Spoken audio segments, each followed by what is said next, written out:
Hi, schools of Northern New Jersey. I'm John C. Morley, serial entrepreneur and the engineer at the JMOR Connection Incorporated. I bet you've never had a challenge where people on your staff have printed too much.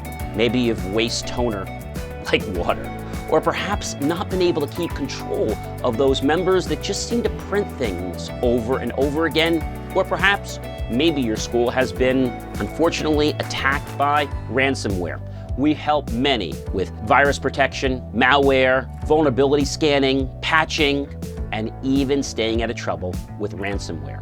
Attacks are going to happen to any school or organization if you're not properly protected. Reach out to us and we can talk to you more about how these solutions, including sandboxing, can help give you the edge that you need to keep your whole entire organizations safe and secure.